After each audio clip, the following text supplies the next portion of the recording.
3 پچکه خریداری میکنید صاحب 3 تحفه میشوید. تسبیح الکترونی، مسواک و عرقچین. بسیاری برادرها акция خواستند. مرحمت، акциyaи мо оғоз шуд. Samiyuan оригинал истеҳсоли Индонезия мебошад. Як курсай 3 пачка мешавад. аз 12 то 15 килограмм вес медиҳад, ҳам барои мардон ва ҳам барои занон. ва хубияш ин ки 3 пачка харидорӣ мекунед, соҳиби 3 тӯҳфа мешавед. тасбеҳи электронӣ, мисвок ва арақчин. доставка ба тамоми шаҳрҳои Россия бепул равон карда мешавад. марҳамат, фармоиш диҳед. این پیامبری که عنوان کلیم الله داشتند بالای کوه طور بسیار با یک غرور می رفتند، اما مادر در خانه دعا میکرد پروردگارا فرزند من را که به این مقام رسانیده ای شاید به دربار تو بی‌ادب باشد، او را ببخش. روزی از جانب الله ذوالجلال پیام آمد که ای موسی من، ای کلیم من، این غروری تو تا زمان مادرت است. روز مادر از سر رفت. حضرت موسی کلیم الله بالای کوهی طور شد، یک آهی کشید. از جانب الله ذوالجلال پیام آمد ای موسی با ادب باش که اون مادری که در حق تو دعا میکرد دیگر بالای زمین نیست. دوستای مهربان، دوران مادر داشتن و دعای مادر گرفتن دوران جنتی فرزند است. خشا به حال نفری که در زندگی دیدار مادر را غنیمت می‌داند، صحبت مادر غنیمت می‌داند، نگاه مادر غنیمت می‌داند. برادرای عزیزم، شاید فرزند، شاید همسر به خاطر مال همراه صحبت میکند، اما مادر به خاطر دیدار صحبت میکند. روز مادری برای فرزندش نامه می‌نویسد: فرزند عزیزم، زمانی میرسد که من را پیر خواهی دید. در زمان پیری هم صبور باش، زیرا لحظه بود که تو خوراک خوردن نمیتونستی. من تو را غذا میدادم، خوراک میدادم، طعام را سفته میکردم، در دهانت میگذاشتم، لباسهایت افلاس میشد، اما من پاک میکردم لباس تو را و به سرت داد نمیزدم. فرزند عزیزم، زمانی بود که راه رفتن نمیتونستی، من دستی تو را میگرفتم، راه میبردم، اما در زمان راه رفتنت با خودت شادی میکردی. مبادا لحظه بیاید و من را پیر در بیابی، از گرفتن دستم و راه بردنم شرم مدار.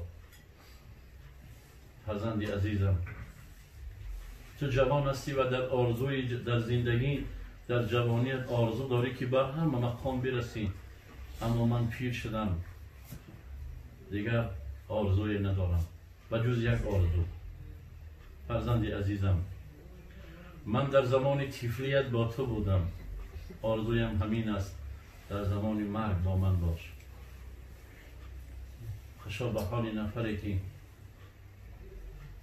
مادر عزیز در خانه دارد، آب دیده ای مادر قدر میکند، صحبت مادر قدر میکند.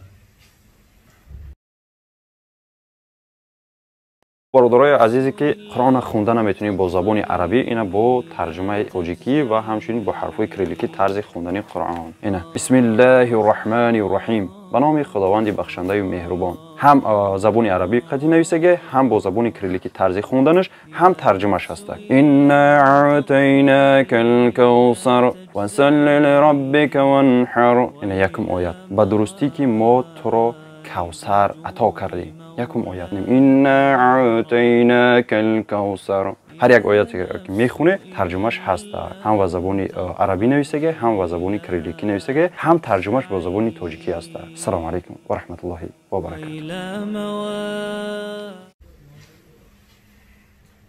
و مادر نوازش میکند. بزرگی میفرماید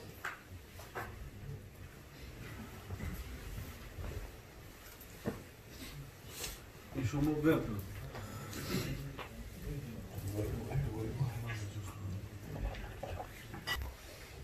یا در حق ما دعای مادر نشود، در زندگی عمر ما منور نشود. اگر به جوانی عزیز در زندگی دعای مادر نگرفتیم، عزت مادر به جا نآوردیم، زندگیت لذت ندارد. 100 سال اگر خدمت مادر بکنی، بر یک شب خدمتش برابر نشد. اگر 100 سال بالای مادر بشینی، صحبت مادر گوش کنی، یک شب رنج مادر را جواب گفتن نمی‌کنی.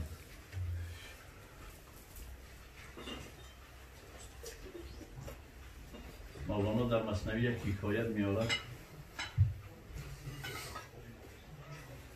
که یک مادری بودن در روزگارش یک فرزند داشت.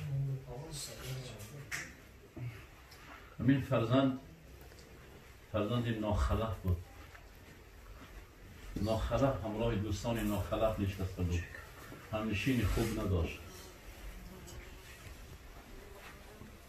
شده خانه مادر می آمد. مادر با آغوشی کشاده می گفت بچه جانم چرا شراب نوشیدی؟ این حرام بود. خدا حرامش گفت. چرا شراب نوشیدی؟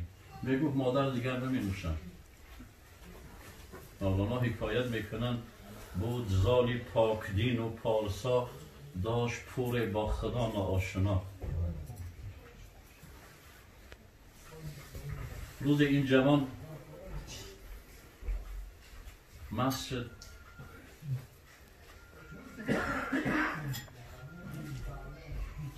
خاندانش آمد. یکی صحبتی مادرش به یادش رسید که مادر وعده کرده بود که دیگر شراب نمیخورم. از یک دوستش مصلحت پرسید.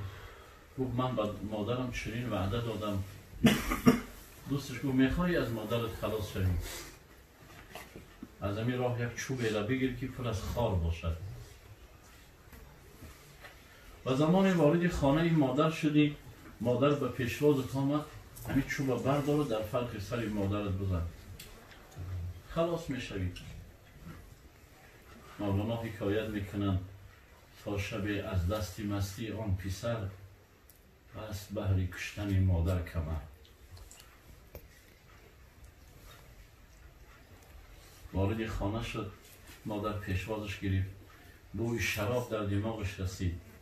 او بچه جانم نوری چشمم چرا شراب نوشیدی؟ وعده داده بودی که نمی نوشم. این جوان چوب برداشت در فرق سر مادر زد. چوب کین برداشت و در فرقش نواخت، سخت با مشت و لگت کارش بساخت. چند تانست این نامه مادر را لگت کوب کرد. یکی به یادش رسید که مادرش است، یکی به هوش آمد که مادر است. در یک گلیم پیچانید به خاطری که مردم نگویند که این جوان مادرش آزار داد یا مادرش چنین کرد.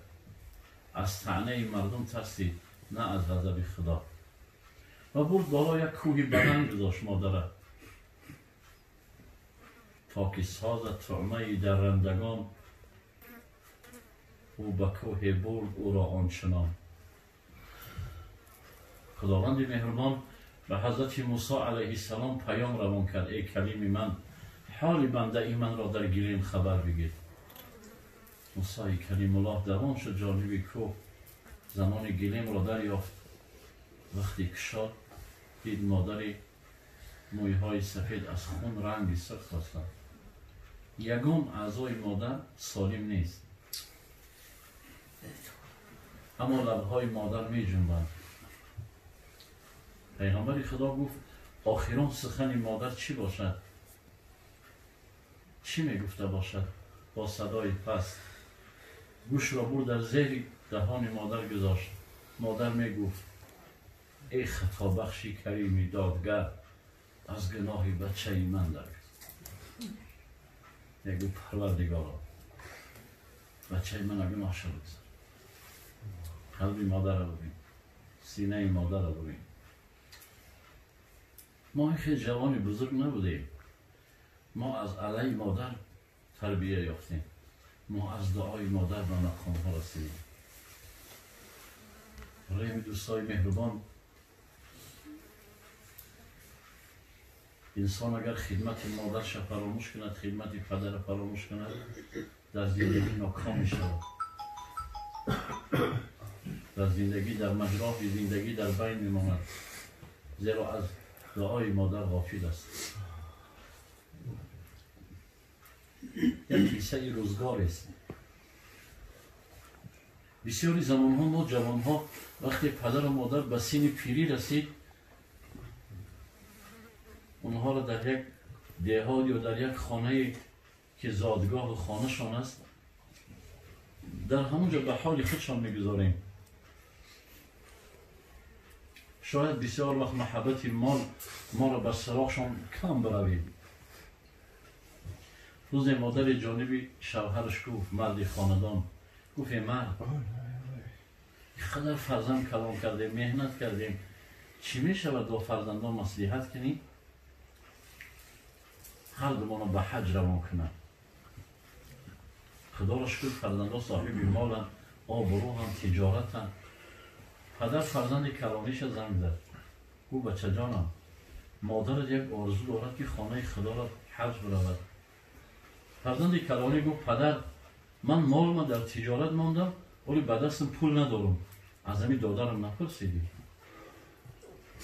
پدر فرزند دومش زنگ زد. فرزند دوم گفت،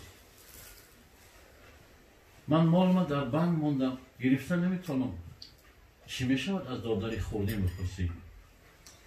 وقتی پدر دادر خوردی را زنگ زد، دادر خوردی گفت، شما ای پدر همراه مادر پیر شده، قوت عبادت کجا داری؟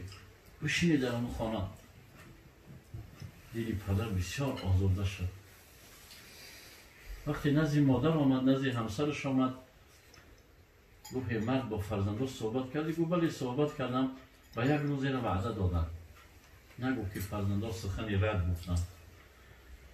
موسم حج آمد، همه را میبینن با لباس حج، لباس آماده کرده ایستادن برای خانه خدا رفتن. مادر دید که در چهره شوهرش یک خجل، یک ناراحتی است، دیگر از او سوال نکرد. در عشق خانه خدا بیمار شد. چند شبها خواب نمیکرد. روزی شوهرش گریخت به نزد طبیب بردش. طبیب گفت که قلب همین مادر بیمار شده است. ای بابا اگر یک طبابت نکنی این مادر از دست میدهید. چند داروی نویست. پدر نزد داروخانه رفت که مبلغش نرسید، با فرزند کلانیش زنگ زد، او بچه جان مادر تو بیمار است، اگر علاج باشه در خریداری داروش یاردم میکنید. گفت پدر من نگفتم که مالم در تجارت. خاموش کرد. فرزند دوم زنگ زد، او مادرت بیمار است. گفت من مال ما از من گرفته نمیتونم، من از کجا دارو قرض گرفته میتونم. خاموش کرد. فرزند سوم زنگ زد. فرزند سوم گفت که طبیبان همه دروغ میگویند، داروخط چون دروغ است، این مادر شما را آزار میدهد، یکم بیمار نیست. گفت خاموش کرد. از بین 10 روز گذشت. یک نماز شام پدر سراسیمه بار به فرزند کلانی زنگ زد. فرزند کلانی در یک محفل نشسته بود همراه برادراش، یار و دوستا. دید که شماره رقمی پدر است. خاموش کرد. دیون بار زنگ زد. جانبی برادرش گفت همین پدر ما با مادرم چیزی مجبور کرده، یکی باز زنگ زد ایستاده است. باز خاموش کرد. باری سوم زنگ زد. برداشت. گفت پدر ما در یک محفل همراه برادراییم، این محفل تمام شد ما شما را زنگ میزنیم. گفت بچه جانم. السلام علیکم و رحمت الله و برکاته. در مورد معجون ترکی برادر عزیز فایده هاش و ضرراش، یا الحمدلله اصلیش یعنی ارگینالش خود ما رفته از ترکیه آوردگی و حتی ما ویدیو کردگی هستیم. یه لحاظ ازبکستان هم برادر، قرقیزستان هم، روسیه هم برادر ارگینال گفتم، ولی ارگینالش فقط برادر در ترکیه میشون میچیزه. خب چی فایده ها داره؟ چند برادرای تاجیک من نگاه کردم میگن فقط یعنی برای این همون شهوات بالا میکنه، تمام دیگه یگون فایده نداره. ولی خطا میکنن و الحمدلله حجت هم دارم برای این سخنم، زیرا همین چیز در ترکیبش عنبر داره و کدوی زر داره. кадуи зарда ибни Сино аллоҳ раҳматшон карда бошад барои бемориҳои парастати ҳазрат истифода мебуда. барои шахсоне ки аз беморӣ ва мардинагӣ танқисӣ мекашиданд, барои шахсоне ки аз дарди меъда, аз заифии меъда мақсад ва аз ин чунин аз бемориҳои ҷигар танқисӣ мекашиданд, ҳазрат кадуи зард яъне тавсияшон медод. Каду ва ҳамин чиз дар таркибаш ҳамонро дорад. аллоҳ нигаҳбонтон. хуб ва инчунин барои тақвияти ҳофиза, памята бародарон фаромӯшхотириро хуб мекунад, яъне бартараф мекунад. кор кардани бародарои азиз мозга хуб мекунад, хунша ҳаракатша хуб мекунад, одамда энергия метиҳад бародарои азиз. ҳатто як донаи нахуд бурид, ним донаи нахуд бурид истифодаш бародарои азиз инсона қариб метавонад то 72 саат бародарои азиз, яъне бигем ки баданша ба қувват бигардонад. аллоҳ нигаҳбонтон. ва барои занҳо ҳам низ ҳамин чунин фоидаҳо дорад.